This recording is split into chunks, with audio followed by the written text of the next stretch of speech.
Hi everybody, I'm really pleased to be here today to talk to you a little bit about the work of the AA Charitable Trust and our most recent campaign which focused on young rural drivers.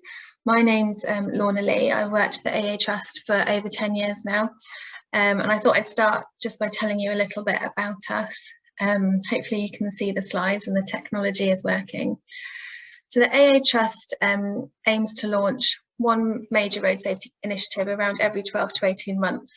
Obviously that's been slightly impacted by coronavirus. Young Rural Drivers is the most recent campaign we've launched, and we launched it earlier this year. We also promote our ongoing campaign, so after we've launched a campaign, they don't finish, they carry on, and we contribute to relevant government consultations and industry groups, and all of that is for the aim of educating people in road safety and also reducing the environmental impact of driving. So a little bit about young rural drivers.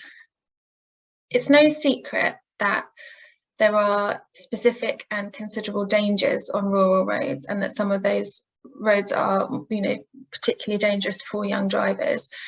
There is some fantastic research that had already been done by Road Safety Analysis in 2013 that really looked at some of the factors in why rural young drivers are more likely to be involved in collision and what that looks like.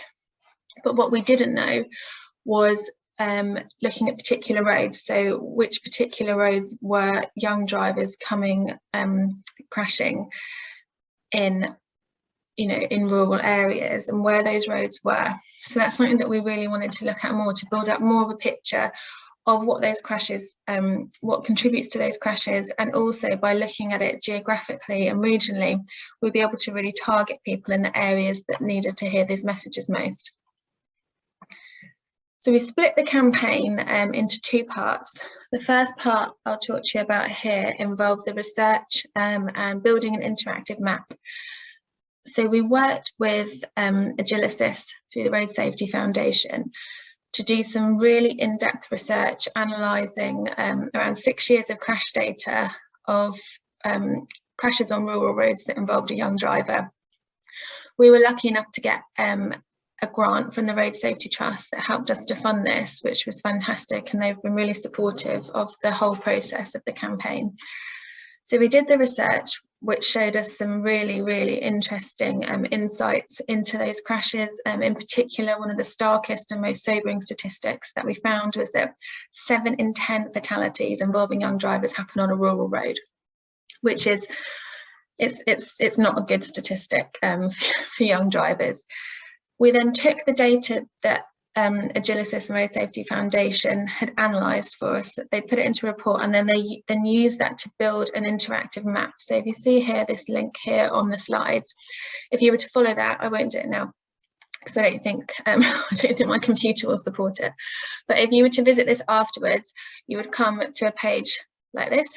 You can see red, yellow, green. So where we've coded the roads in terms of their relative risk for young drivers, they're only rural roads.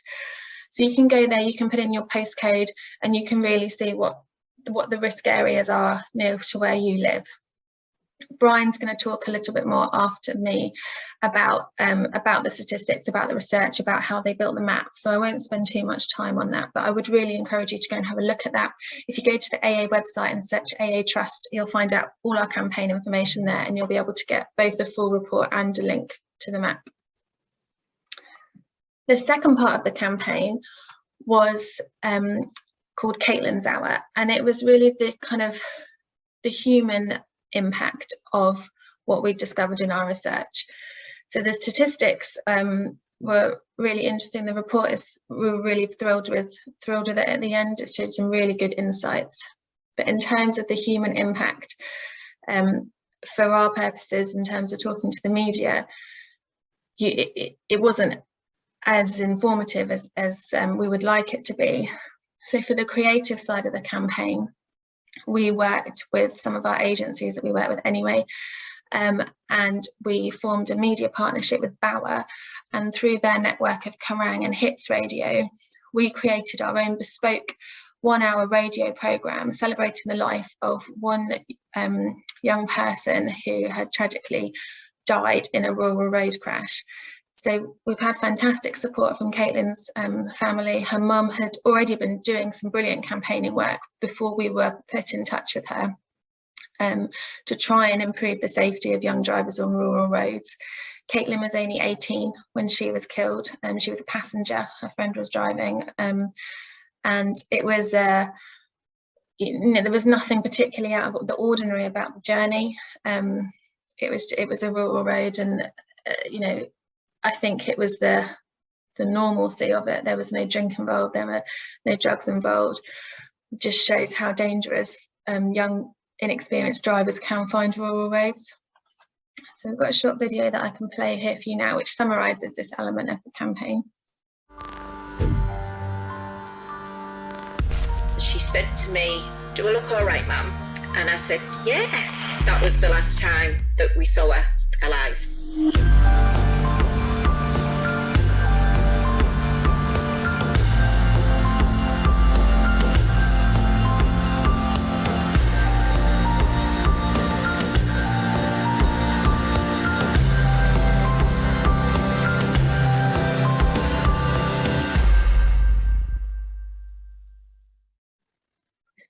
So again, if you were to go to our website, you're able to listen again to Caitlin's Hour, which is really just a celebration of Caitlin's life. It's got interviews from her friends and family.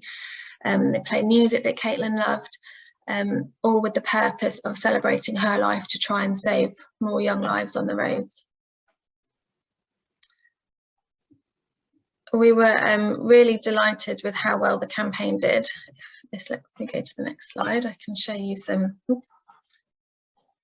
Sorry. It did fantastically, particularly, and what was important for us was that it really targeted people in rural areas. So when we had created the map, like I said, that was really with the purpose of being able to target people in areas that we knew young drivers were facing a serious risk on rural roads. So when we analysed the radio show, we could see that there was a particular uplift in some areas like Suffolk and North Yorkshire, which when we then cross-referenced with our map, we could see also had some of the riskiest roads for rural young drivers. We worked with another agency on our media campaign for that and got fantastic coverage across, I think, over 500 broadcast items, hundreds of radio stations, print coverage, trade, and also what was really important for us is there was industry support for it. The Transport Secretary was really encouraging.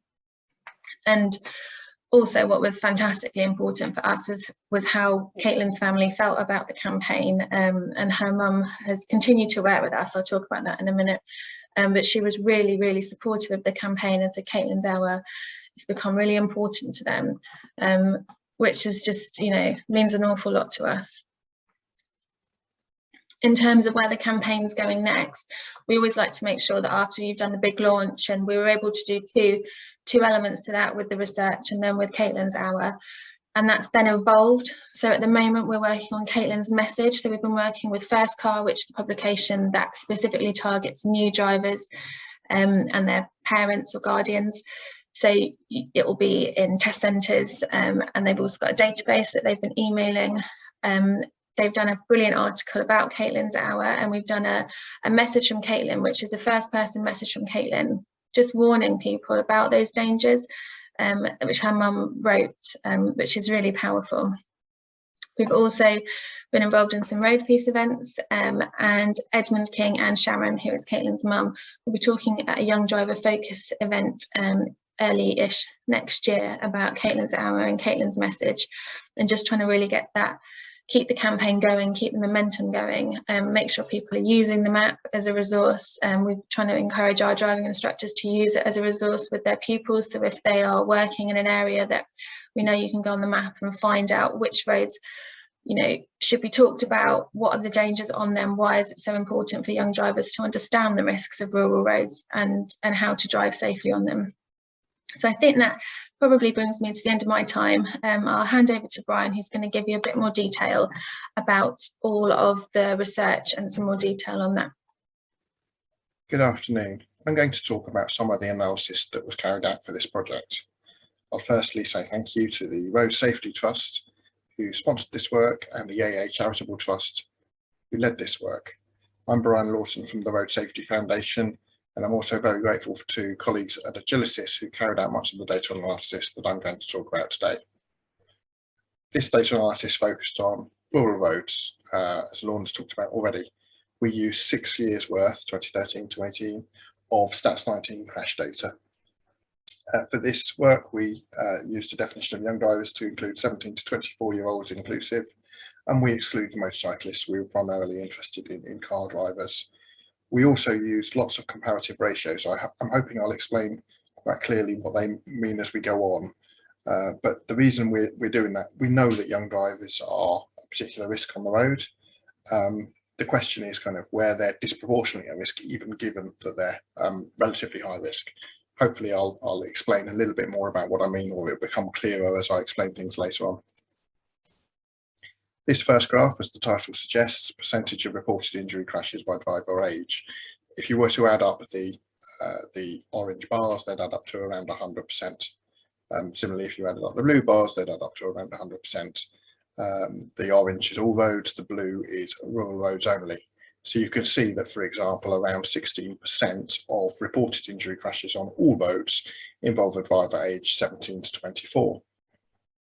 What's interesting is the difference in that particular age group. We're focused on young drivers. That particular age group, therefore, is the difference between all roads and rural roads. So you can see the blue bar is actually quite a bit higher. In absolute terms, perhaps the number looks quite small, but it's actually 9% higher. In other words, if you just estimated how many crashes young drivers are involved in on rural roads from the all roads figure, you'd actually underestimate it. Young drivers are disproportionately at risk on all roads, but even more so on rural roads. So yeah, overrepresented on rural roads, crashes by 9%. Coming to the months of the year, what's interesting is how patterns vary across the year. You can see the most common months include July, August, October, and November. This is just sheer numbers. The blue in various shades shows the relative severity, but the numbers, so you can see in November, almost 7,000 across 6 years. There were almost 7,000 crashes involving young drivers on rural roads, with July, August, and October numbers not being that far behind. The red bars relate to the right-hand side and the index against all roads. So if I look at August as an example, where young drivers are overrepresented by 5%. So in other words, again, based on the number of crashes on all roads, you would expect, you wouldn't expect as many crashes on rural roads in August involving young drivers as we've got. We've got an overrepresentation even of 5% in the number of crashes on rural roads in August, given the all roads figures. You can see similarly February is somewhat overrepresented. And although November isn't particularly overrepresented, that's the highest number, as we said, in November. So July, August, October, and November are probably the most concerning months, but arguably other months like February are somewhat concerning as well. Similar thing we can do for time of day. In this case, what you can see is the two peaks in the numbers are, because they're the peaks for all ages because of the AM and PM peaks, at least pre-COVID. What you can see, the dark blue line is all roads, the light blue line is specifically looking at rural roads. So to take 7 to 8 AM as an example, you can see that on all roads, young drivers have around 7.5% of their crashes between 7 and 8 AM. But on rural roads, actually that percentage is near 9%. So they're overrepresented in the morning and indeed underrepresented in parts of the evening. That's for weekdays. For weekends, the pattern is obviously quite different in terms of when the peaks are. But you can see again that actually in the morning on rural roads, young drivers are disproportionately likely to be having crashes. So they're overrepresented on rural roads during that morning period, actually from 5 AM all the way through till about 1 PM. And similarly, they're underrepresented later on in the day. But on both weekday and weekend, what we see is that the mornings are overrepresented in rural road crashes for young drivers. Similarly, day of week, like the graph I showed a moment ago, what we can see is the absolute numbers in the blue bars, with Friday being quite easily the most common day for crashes.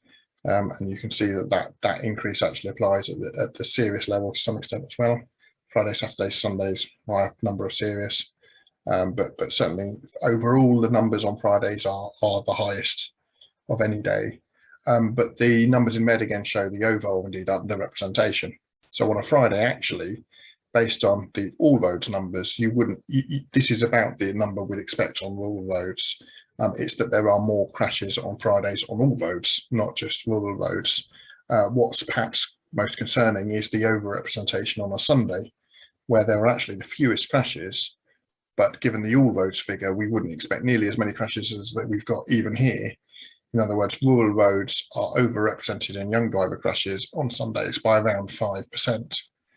And what we found was that the contributing factors suggested that substance impairment was much more likely to be recorded on a Sunday for young drivers than was the case on other days. Combining the day of week and the time of day fields, actually what we found was it's relatively early hours of Sunday, or as young people might call it, very late on Saturday, where there's a big issue. Coming to the number of vehicles involved in rural crashes, this is the split by number of vehicles. So you can see the top left bit of the pie is the single vehicle crashes. Just over a quarter of crashes involving young drivers involve a single vehicle. Similarly, two vehicles, just over half of crashes involve two vehicles where they involve a young driver. And then the remaining 20% are three or more vehicles. Compare that though to the similar pie for all drivers of all ages. And what you can see is that the single vehicle pie is much smaller for all drivers than for young drivers. You can see the two vehicle and the three or more vehicle, and indeed the 4+ vehicle, 3 or 4 and 5+ vehicle, sorry, are slightly bigger in the case of the all age drivers. So essentially the difference is this single vehicle crashes. So single vehicle crashes involving young drivers just seem to be a disproportionate issue. And that's interesting because single vehicle crashes are in a sense the good estimate of the underlying risk. In a crash involving more than one vehicle, there's another driver involved, so arguably it was their fault rather than the young driver's fault. But in the single vehicle crashes, the likelihood is that it's the driver, the young driver, who's at fault. So the fact that the number of single vehicle crashes is so much higher is a real concern. It suggests there's a particular issue for young drivers, as we know. Specifically, this is on rural roads. We looked at single vehicle crashes in much more detail, and I won't bore you with all the details, but specifically looking at single vehicle rural road crashes in the way that we've been doing for some of the other factors I've just presented. Actually here, November, December, January were the most common months. Weekends rather than weekdays, in the dark, evenings and early hours, obviously that corresponds somewhat, but especially 9 p.m. to 1 a.m. And then when the weather's bad, when the road surface conditions are bad. So you might argue, well, risk is higher when weather's bad or road surface is bad anyway. But this is saying even beyond that increase in that elevation in risk because of those conditions, rural road crashes are a particular issue. And I just want to touch very briefly on our interactive web map, which was developed for this work. Many of you will be familiar with the annual crash risk mapping results we produce at the Road Safety Foundation together with EuroRAP. But for those less familiar, basically there are 5 bands. We split roads into 5 bands from high risk to low risk, or the highest category to the lowest category, depending on the measures used. In this particular case, we're looking at rural A roads only. It's the same network as the crash risk mapping network, but only looking at the rural filters on that, so rural A roads only. And again, like the analysis we presented already, which was for all roads, not just A roads, this is 2013 to 2018 again. The second measure that we use here is very similar to the crash density measure that we normally use in the crash risk mapping, so young driver crashes per kilometre. But for the first one, because we've not got a breakdown of the amount of travel by young drivers specifically, i.e. by age, what we've actually done is just look at the percentage of crashes involving young drivers.